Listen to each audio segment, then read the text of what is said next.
Royal Caribbean's private island, Coco Cay, used to be the perfect escape, a quiet, tropical oasis in the Bahamas where you could kick back on the beach, listen to the waves, and relax without spending a dime. There wasn't much to do, but that was kind of the point. Then came a $250 million makeover, turning this tranquil paradise into, what's basically a theme park on the ocean. These days, there's no shortage of activities, but, spoiler alert, most of them cost extra. In today's video, we'll take a stroll around Coco Cay and I'm gonna break down almost all the things that cost extra, and in the end, we'll talk about the handful of things you can still do and eat for free. I'm Morgan from the Very Unofficial Travel Guides. I've been making travel videos for over 15 years of popular and not so popular tourist destinations to give you a very honest, unofficial look at what it's like to be there. I'm also the author of the book, Getting Stitches on a Cruise Ship. It's available on Amazon now, and if you pick up a copy, you'll be doing me a really big favor.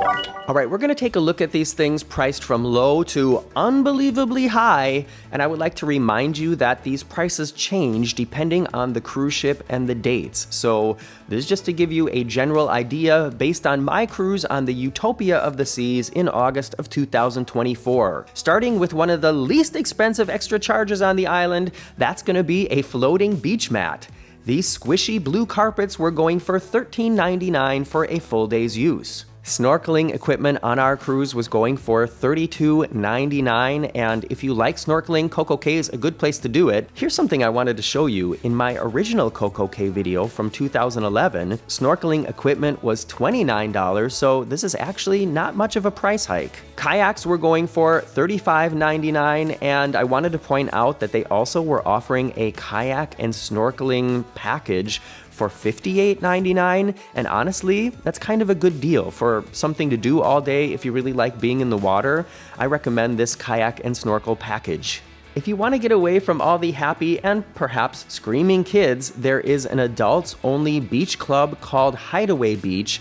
Entrance to that on our cruise was going for $47.99, and the next thing up on the list would be a glass bottom boat tour that was going for $73.99. There is another private beach club on the island that's called Coco Beach Club. I couldn't find a price listing when we were cruising, but on Royal Caribbean blog, they wrote that the entrance goes from $79 to over $300. And one thing that makes this beach club special is they have a elevated food menu included in the price of entrance. So check out these goodies. If they look tasty to you, you might want to consider going to Coco Beach Club. One of the biggest highlights on the island is the Thrill Water Park. Of course, almost every Royal Caribbean ship nowadays has water slides on board that will not cost you extra, but if you want to do some bigger water slides, you can go to the Thrill Water Park, and this is confusing to me. Check this out. On this page, it was saying entrance was $88.99, but when I clicked on that box to get more information, it was saying $94.99. I can't explain that. I don't know what's going on there. I didn't pay it. Let me know in the comments, what did you pay when you went to the Thrill Water Park? There's an activity stand on the island. They were offering things like this swimming pigs tour for $114.99. There are other activities offered, so check your cruise planner after you book to see if there's something that interests you. And now the prices start taking a big jump up. On many of the beaches, including Chill Island Beach, South Beach, and Breezy Bay Beach, they have these beach bed setups. If you take a look at one here, you can see all the things that are included, and in addition, you get beach mats, a water cooler stocked with 4 water bottles, and beach towels. There's no extra food, there's no massage, and these things were going for $298.99. And for me, that's already more than I would spend for this. It does give you a little bit of extra space and a more private setting, but I'm not spending $300 for that. All right, now let's talk about these cabanas that you'll see all over the island. The least expensive ones being offered on our cruise were in the adults only area. The Hideaway Beach cabanas were going for $973.99. That included entrance to the club, floating mats, it says here resort resort-style seating, whatever that is, a cooler, a sink, mini fridge, charging outlets, ceiling fan, locker, complimentary food, and you can take up to 8 guests. So if you split that up, that would have been $121 per person if you have 8 people. There were also cabanas listed on Chill Island. Those were going for $1,010.99. Around the gigantic Oasis Lagoon, they also have cabanas going for $1,160.99. And in the water park, they have cabanas going for $1,423.99. And those are only for up to 6 guests. So actually, that's way more per person. Also in the adults-only area, they're offering what they call hideout cabanas for even more, $1,498.99, and these include a little more space and also an extra pool. And now I want to show you this absolute ridiculousness. I couldn't find a price listing for the overwater cabanas at Coco Beach Club, but on Royal Caribbean blog, they wrote that on their upcoming Icon of the Seas cruises, they're going for $3,799. Are you kidding me? That's like the price of 2 cruises. When I think of all the other fun things I could do with $3,799, like for that much money, you can almost just fly all the way to the Maldives and stay there for a week.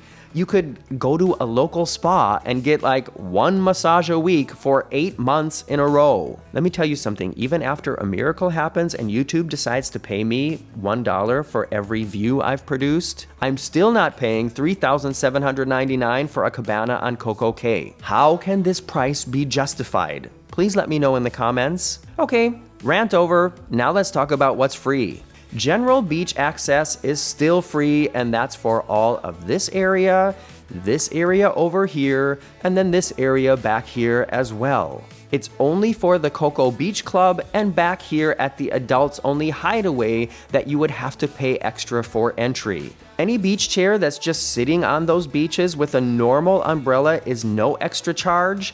Don't get those confused with the beach beds. Those cost extra. I'm talking about the standard yellow and blue models that you'll see all over the sand. There are sports activities like basketball and volleyball, also no extra charge, and there's a cool tram that runs around the island that's also included, and it's kind of just a fun little activity to do during the day, even if you don't want to take it from A to B. Just hop on the tram, go around the island once. It's interesting. Swimming in the Oasis Lagoon, which is apparently the largest freshwater pool in the Caribbean, is also included in the price of your cruise, as are the fighting and dive-bombing seagulls that will snatch a taco right out of your hand if you're not careful. Splashaway Bay, which is located by the Skipper's Grill, is a great place for families with younger children, as well as Captain Jill's Galleon. Both of these areas are also not an extra charge.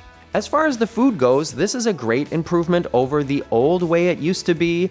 The snack shacks on Oasis Lagoon and South Beach, which offer quick bites like burgers and mozzarella sticks, they are included, but as I mentioned in a previous video, on the day we were there, they were extremely crowded. I did have some great tacos over at Skipper's Grill, which also offers nice views of the Bay Area, and they have more than just tacos, by the way. This is a really large dining venue, and at least when I was there, there were plenty of seats available, as was the case at the Chill Grill over on the other side of the lagoon. This is also not an extra charge and will offer you burgers and other barbecue tastiness. Okay, I know there's a few things I didn't get to. I'm sorry about that. If you have any questions, let me know in the comments. And while you're down there, please give me a nice little thumbs up and consider joining the channel to give me some extra support, like my newest channel member, Sandra Kidd, and my newest Patreon member, Lori P. Thanks to both of you and everyone else for all you do for the Very Unofficial Travel Guides. I'm Morgan, and I hope to see you back here soon.